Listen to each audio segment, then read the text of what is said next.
বিশুদ্ধ নিয়াত করো জিহাদের জন্য, শহীদ হওয়ার কামনা করো, জিহাদে মাল দাও, অন্যদের থেকে মাল সংগ্রহ করো, মুজাহিদদের ফ্যামিলি দেখাশোনা করো, মুজাহিদকে প্রস্তুত করে দাও, জিহাদের জন্য উৎসাহিত করো, মিডিয়ায় কাজ করো, মুজাহিদদের হেফাজত করো, তাদের বিষয়গুলো গোপন রাখো, তাদের জন্য দোয়া করো, জিহাদের সংবাদ ফলো ও প্রচার করো, জিহাদের ইলম ও ফিকহ শিক্ষা করো, মুজাহিদদের জ্ঞানগুলো শিক্ষা দাও ও ছড়িয়ে দাও, জিহাদের জন্য সব ধরনের প্রস্তুতি নাও, মুজাহিদদের সাপোর্ট করো, আল ওয়ালা ওয়াল বারাআর আকীদা ডেভেলপ করো, মুসলিম বন্দী ও তাদের পরিবারের দেখাশোনা করো, বিলাসিতা ত্যাগ করো, জিহাদের বেনিফিট হবে এমন টেকনিক শিখো, হক আলেমদের চেনাও, হিজরত করো, মুজাহিদদের নসিহা দাও, তাদের কল্যাণ কামনা করো।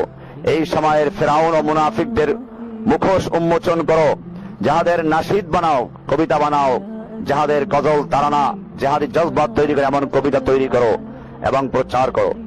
কাফেরদের অর্থনৈতিক বয়কট করো, আরবি ভাষা শিক্ষা করো, তায়েফা আল মানসুরা কে তা চেনাও, সরাসরি জিহাদে অংশ নাও।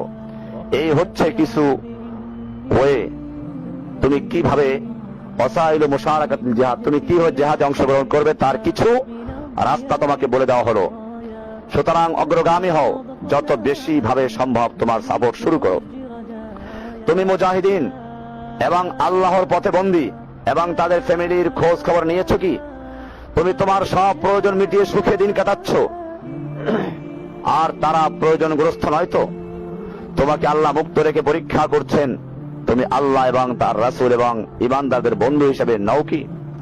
সাবধান হয়ে যাও, বিপদ বিপর্যয় তোমাকে স্পর্শ করার আগে আরো সাবধান হও। যখন আল্লাহ বলবেন, হে অমুক, আমি ক্ষুধার্ত ছিলাম, তুমি অন্ন দাওনি, আমি অসুস্থ ছিলাম, তুমি দেখতে যাওনি, তুমি আশ্চর্য হয়ে বলবে, হে আল্লাহ, আপনি তো রব পবিত্র, আমি কিভাবে আপনাকে খাওয়াবো বা দেখতে যাব? আল্লাহ তাআলা বলবেন, হে অমুক, আমার অমুক বান্দা ক্ষুধার্ত ছিল, তাকে খাদ্য দিলে তুমি আমাকে সেখানে পেতে। হে অমুক, আমার অমুক বান্দা অসুস্থ ছিল, তাকে দেখতে গেলে তুমি আমাকে সেখানে পেতে। সচেতন হও অনেক বেশি দেরি হয়ে যাওয়ার আগে। তুমি জেনে রাখো, বর্তমান জিহাদের জন্য যেমন মানুষ প্রয়োজন, তেমন প্রয়োজন অর্থের এবং মালের। তুমি তোমার ঘরের অতিরিক্ত ফার্নিচার বা স্ত্রীর গহনা কিনতে কিংবা অন্য বিলাসিতায় যে অর্থ ব্যয় করছো, এর অনেক কম মাল হলেই তারা আল্লাহর শত্রুদের বিরুদ্ধে সফল অভিযান পরিচালনা করতে পারে। তুমি কি জানো এই সময়ের তায়েফ আল মানসুরা বা আল্লাহর সাহায্যপ্রাপ্ত দল কারা? যাদের ব্যাপারে আল্লাহর রাসূল সাল্লাল্লাহু আলাইহি ওয়াসাল্লাম সুসংবাদ দিয়ে গেছেন যে কিয়ামত পর্যন্ত একটা দল হকের উপরে প্রতিষ্ঠিত থাকবে, যারা অন্যদের উপরে প্রাধান্য লাভ করবে, যারা শত্রুদের বিরুদ্ধে যুদ্ধ করবে, যারা তাদের বিরোধিতা করবে, তারা তাদের কোনো ক্ষতি করতে পারবে না।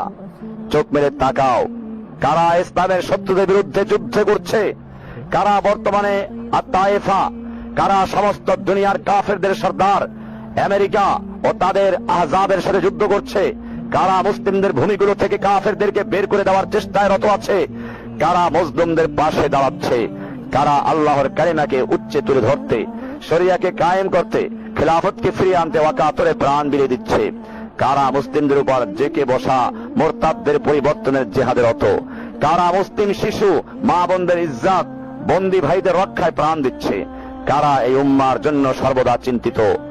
তুমি যদি অন্ধ, বোবা ও কালা না হয়ে থাকো, তবে নিশ্চয়ই দেখতে পাচ্ছ কাদের বিরুদ্ধে সমস্ত কুফফাররা একত্রা হয়েও আল্লাহর পারমিশনে কোনো ক্ষতি করতে পারছে না।